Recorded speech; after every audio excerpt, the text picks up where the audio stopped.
Today we're going to work on block 4, the Bittersweet Vine. It's a nice mix of 3 stitches, actually 4.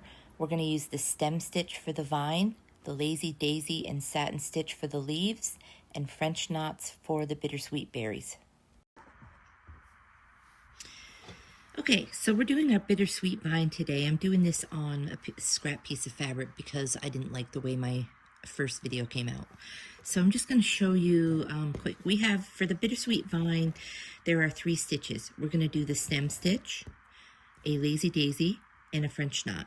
This is probably the easiest block on the whole stitchery piece. But you know, the 3 stitches just make it very cute. So we're going to bring our needle up at the starting point, and then we are going to come down about a stitch, and then we're going to come back halfway up. I have decided that I seem to like to work from the top going down. I do it when I'm punching, I do it when I'm hooking, and I do it when I'm stitching.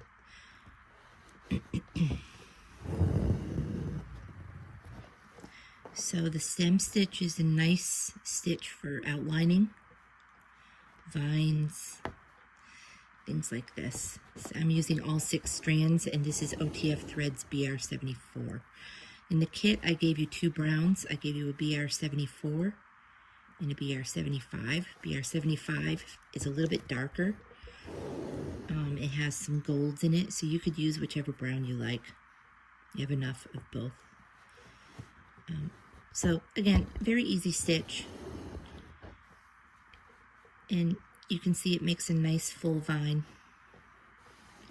Stay on your line.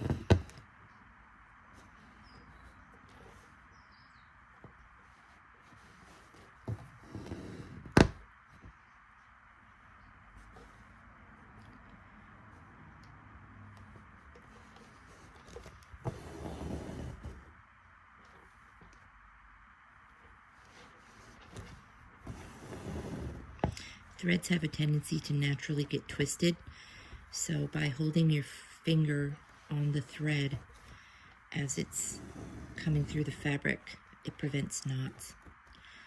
And then we're going to end it right here at the end.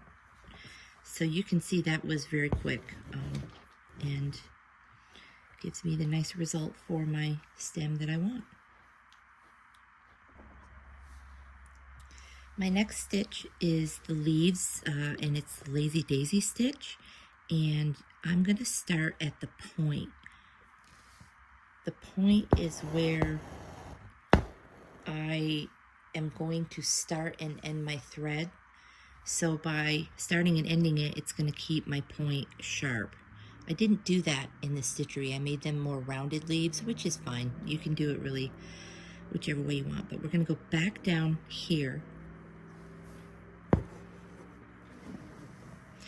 But before we get to the end, we're going to bring our needle and thread back up on the other side of the leaf.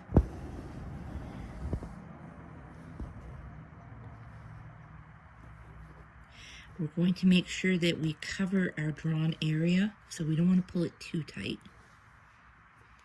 And then we're going to anchor it.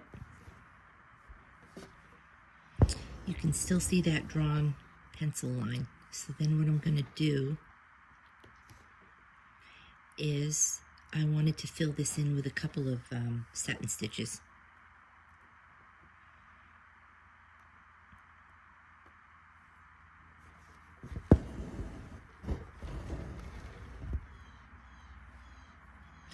When I do this, I'm going to nudge this over a little bit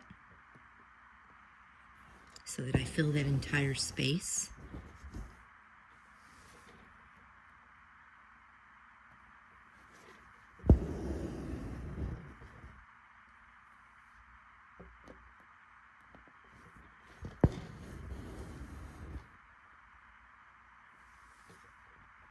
Depending on the size of your leaf, you may only have to put 1 stitch to fill it in. You might have to put 2. I'm doing 3 here.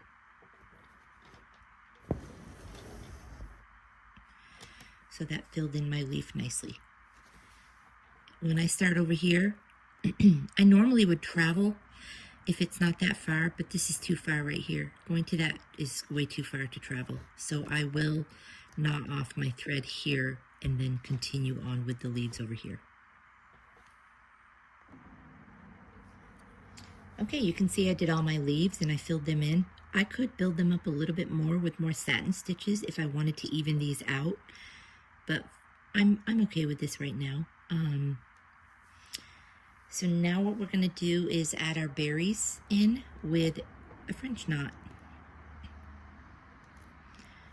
I love doing French knots. You'll tell with the next block. I'm going to do a double wrap. So let me do that again.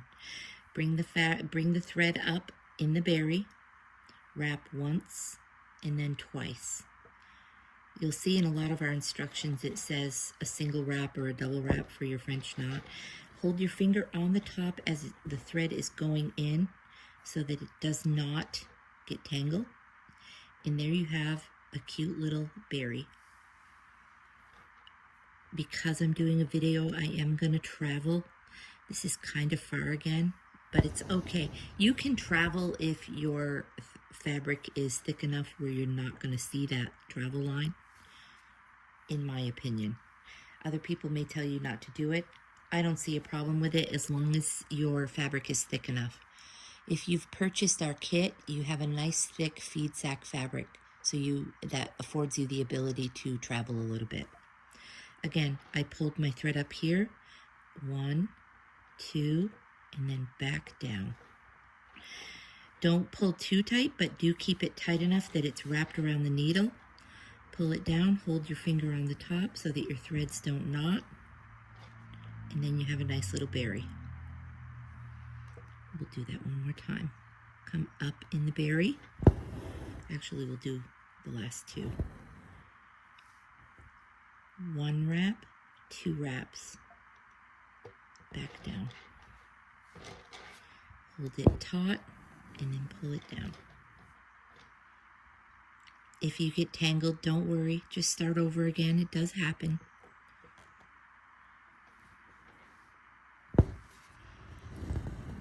Bring my thread up, 1 wrap, 2 wraps, back down.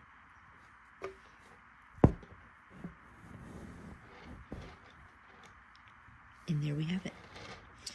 We have our nice bittersweet vine, stem stitch for the vine, lazy daisy for the leaves with the satin stitches in the middle of it to fill it in, and French knots for the berries.